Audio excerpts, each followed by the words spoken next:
할렐루야. 6월 23일 목요일입니다. 에스더 9장 17절부터 28절까지 말씀을 읽고 은혜 나누도록 하겠습니다. 아달월 13일에 그 일을 행하였고 14일에 쉬며 그 날에 잔치를 베풀어 즐겼고 수산에 사는 유다인들은 13일과 14일에 모였고 15일에 쉬며 이 날에 잔치를 베풀어 즐긴지라. 그러므로 시골의 유다인 곧 성이 없는 고을고을에 사는 자들이 아달월 14일을 명절로 삼아 잔치를 베풀고 즐기며 서로 예물을 주더라.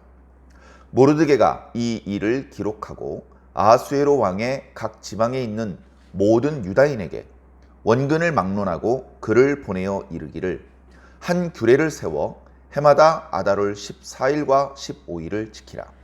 이달 이 날에 유다인들이 대적에게서 벗어나서 평안함을 얻어 슬픔이 변하여 기쁨이 되고 애통이 변하여 길한 날이 되었으니 이 두 날을 지켜 잔치를 베풀고 즐기며 서로 예물을 주며 가난한 자를 구제하라 하매 유다인이 자기들이 이미 시작한 대로 또한 모르드게가 보낸 글대로 계속하여 행하였으니 곧 아각 사람 함무다다의 아들 모든 유다인의 대적 하만이 유다인을 진멸하기를 꾀하고 부르 곧 제비를 뽑아 그들을 죽이고 멸하려 하였으나 에스더가 왕 앞에 나아감으로 말미암아 왕이 조서를 내려 하만이 유다인을 해하려 하던 악한 꾀를 그의 머리에 돌려보내고 하만과 그의 여러 아들을 나무에 달게 하였으므로 무리가 부르의 이름을 따라 이 두 날을 부림이라 하고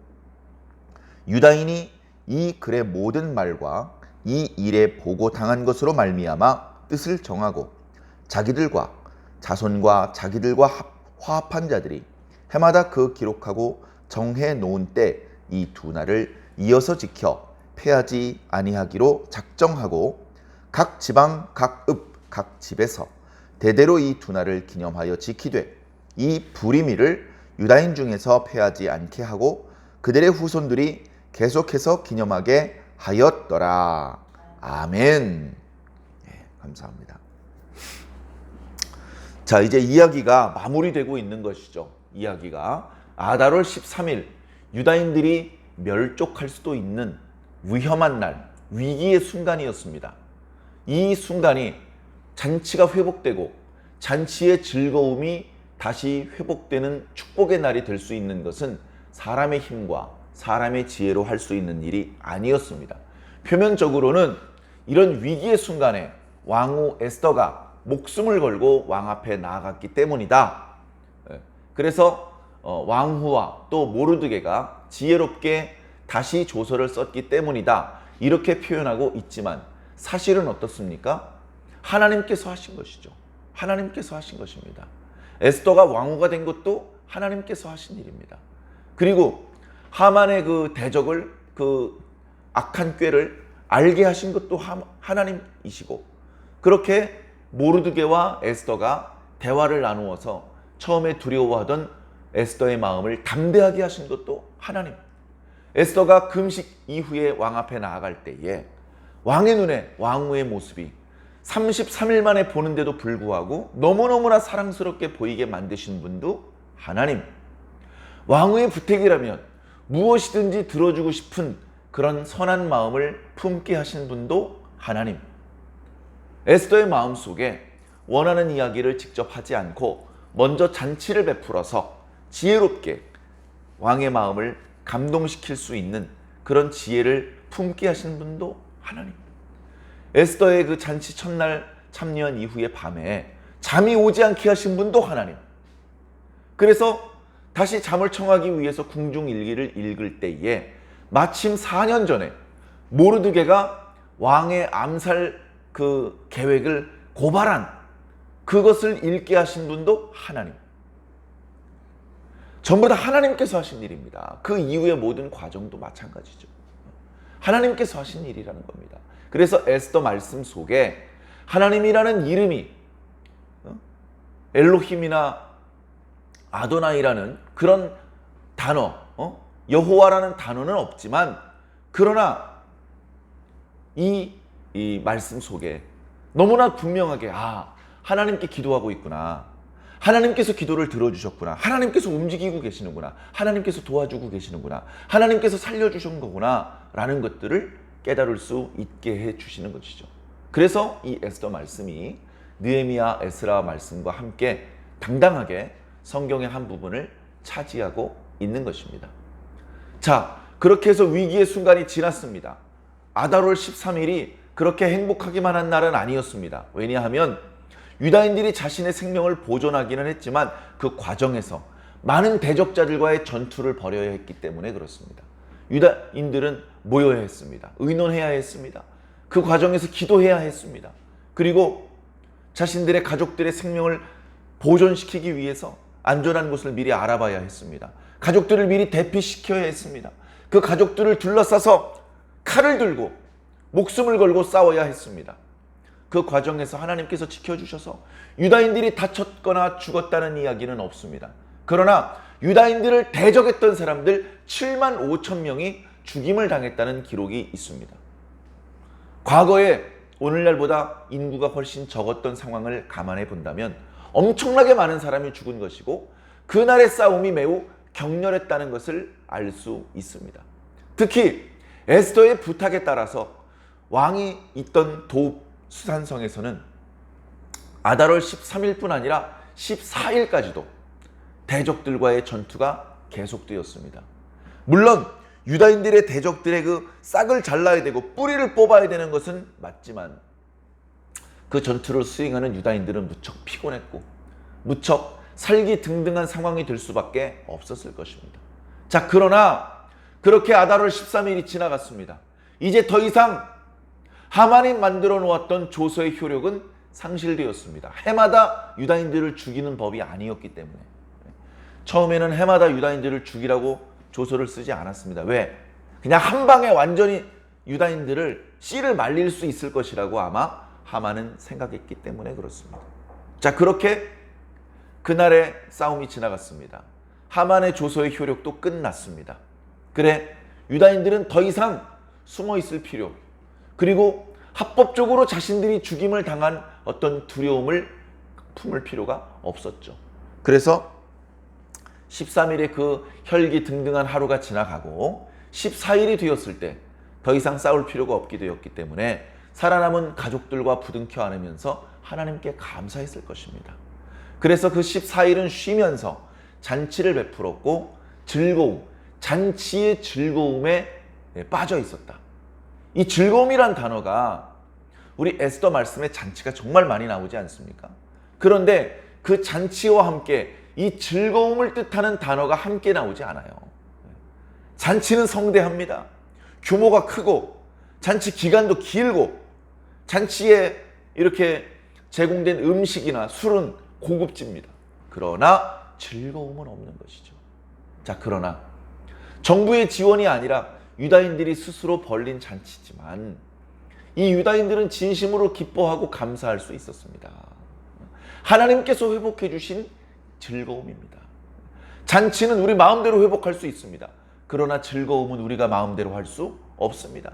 잔치를 베풀기 위해서 돈을 들이면 얼마든지 성대한 잔치를 열 수 있습니다. 그러나 즐거움은 돈을 주고 살 수 없는 것이죠.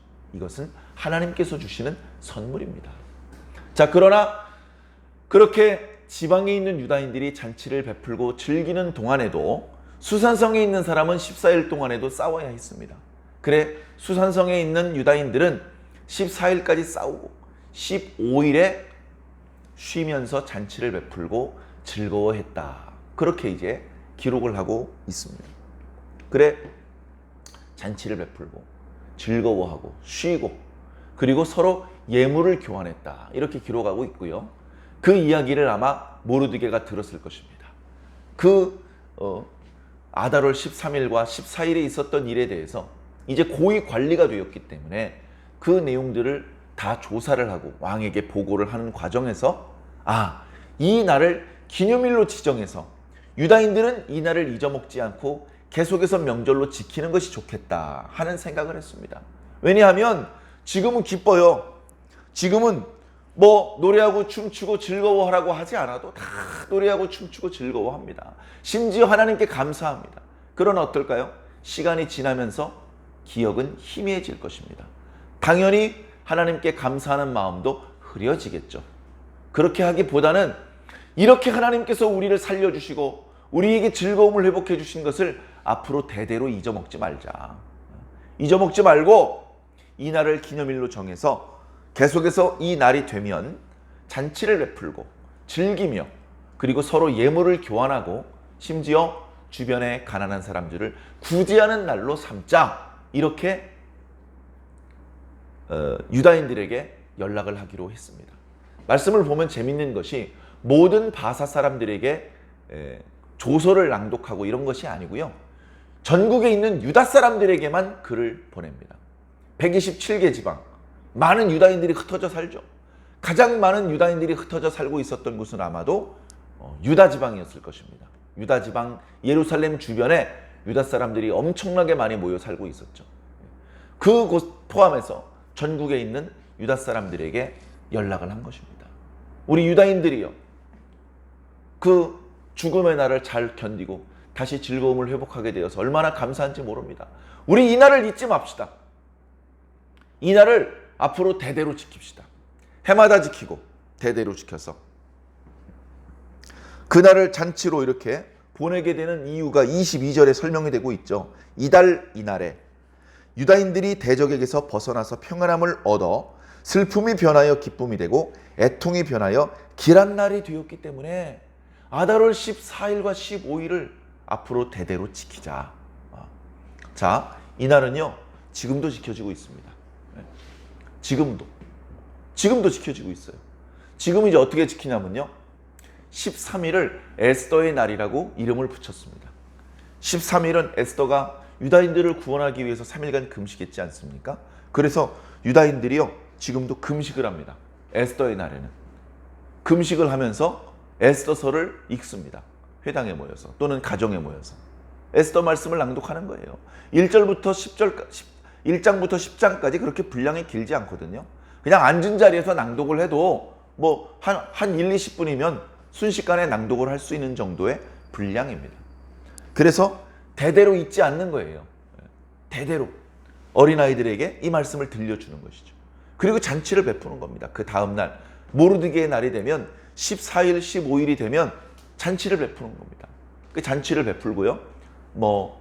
이렇게 빵이나 과자를 만듭니다. 뭐 하만 타슈에라고 하는 그런 어떤 하만의 주머니라는 이름의 과자가 있습니다. 하만의 주머니에는 뇌물이 가득 차 있다. 뭐 이런 의미고요. 그 다음에 삼각형 모양의 파이를 만들어 가지고 이게 이제 지금 원어는 기억이 안 나는데 하만의 귀라는 뜻입니다. 하만의 귀, 삼각형 모양으로 만들어서. 그래서 이제 그것들을 먹습니다. 그리고 이제 에스더 말씀을 이렇게 읽을 때에 하만이라는 글자가 나오면 막 소리를 지릅니다. 네! 소리를 지릅니다. 그 이름을 지워버리는 것이죠. 그러면서 모르드게에는 하나님께서 축복하시기를, 하만에게는 하나님께서 저주하시기를, 이런 거를 막 외칩니다. 그리고 잔치가 벌어지면요 술을 엄청나게 많이 마십니다. 유다인들이 술을 가장 많이 마시는 절기가 바로 부림절이라고 합니다. 얼마나 술을 많이 마시냐면 모르드게의 얼굴이 하만처럼 보일 때까지 마신다고 합니다. 그 정도로 엄청나게 술을 마시고 마음껏 즐거워하는 그런 절기죠. 오늘날에도 이렇게 가장 행렬을 하기도 하고 퍼레이드를 하기도 하고 가족들끼리 모여서 그 전통적으로 그 절기를 지금도 지킨다고 합니다. 자, 그래서 이어지는 말씀을 보면 친절하게 이 부림절의 유래를 설명하고 그리고 이 에스더 말씀 전체를 요약하는 듯한 그런 말씀들이 뒤에 이렇게 나타나고 있습니다. 모르드게가 이렇게 유다인들한테 글을 쓸 때는요, 이 날을 명절로 지키자고만 했지 이 명절의 이름을 부림이라고 한 적은 없거든요. 이것은 유다인들이 스스로 정한 겁니다.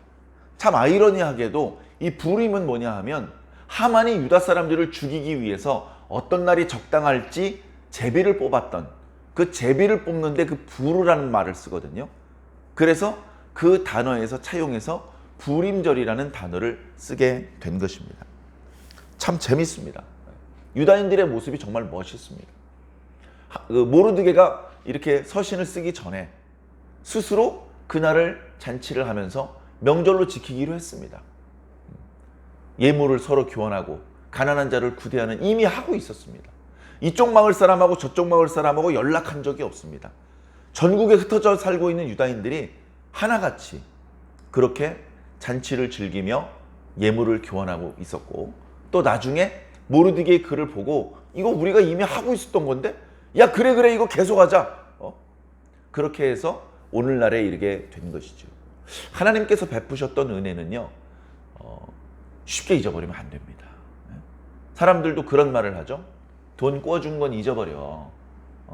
그거 굳이 장부에 적고 그거 기억하고 받아내려고 하고 말이야. 빨리 안 갚는다고 안달복달하고 그러지 마. 건강에도 안 좋아. 그리고 돈을 받은 거 있지. 돈을 받은 거, 빌린 거, 은혜를 입은 거, 이건 절대로 잊어버리지 마. 죽을 때까지 잊어버리지 마. 아주 그냥 어려울 때 돈을 누가 빌려주면 그걸 갚은 다음에도 계속 고맙다고 말하고 평생 고마워해야 돼. 그게 인간이야. 그게 사람 사는 도리야. 신앙을 떠나서도 그런 말 하지 않습니까? 하물며 사람에게 받은 은혜도 잊지 말자고 하는 통에 하나님께 받은 은혜를 잊으려고 한다면 되겠습니까? 사람도 은혜를 잊어버리고 등을 돌리면 배은망덕하다고 해서 비난합니다. 그런 사람은 일이 꼬여가지고 저주를 당하고 해로움을 당해도 아무도 도와주려고 하지 않고 좋게 말하지 않습니다. 불쌍히 여기지 않는 것이죠. 우리는 온전하지 않습니다. 우리 신앙은요, 그런 생각을 해봤습니다. 우리 신앙은 사진이 아닙니다. 우리 신앙은 동영상입니다. 완벽한 상태를 만들어 놓으면 구원을 얻는다? 그렇지 않습니다. 완벽한 상태는 불안정해서 곧 깨지기 쉽습니다. 완벽한 상태에 도달해야만 구원받을 수 있다? 그러면 우리는 희망이 없어요. 한 명도 구원 못 받습니다. 자, 그런데 하나님께서 완벽한 상태에 도달해야만 기뻐하시고 구원을 베풀어 주시는 것이 아니로 우리가 방향을 하나님께 향하고 있는지, 우리가 하나님을 닮아가기 위해서, 예수님을 닮아가기 위해서, 하나님께 더 가까이 나아가기 위해서 지금 노력하고 있는지, 그쪽 방향으로 가고 있는지, 그걸 보신다는 겁니다. 얼마만큼 가까이 왔는지보다 어느 방향으로 지금 가고 있는지, 그 부분을 더 중요하게 생각하고 있다는 것입니다. 어려운 표현으로요, 지금 이제 우리들의 어떤 삶의 모습에 하나님께 가까이 가고 있는지, 수학적으로 미분을 해본 값이 양수가 나와야 되는 것이죠. 어찌되었건 사랑하는 성도 여러분, 우리는 하나님께서 베풀어 주신 은혜를 잊지 말고 감사하며 그 은혜의 품 안에서 마음껏 기뻐하고 즐거워하며 이 은혜를 잊지 않고, 그리고 이렇게 하나님께 받은 은혜를 주변의 가난한 이웃들에게 베풀 수 있는 그런 너그럽고 그런 멋진 하나님의 모습, 백성의 모습으로 살아야 될 줄로 믿습니다. 오늘 하루도 이 말씀을 생각하시면서 선을 베푸시고 하나님께 감사하는 그런 즐거움의 하루가 되시기를 주님 이름으로 간절히 부탁드립니다. 아멘.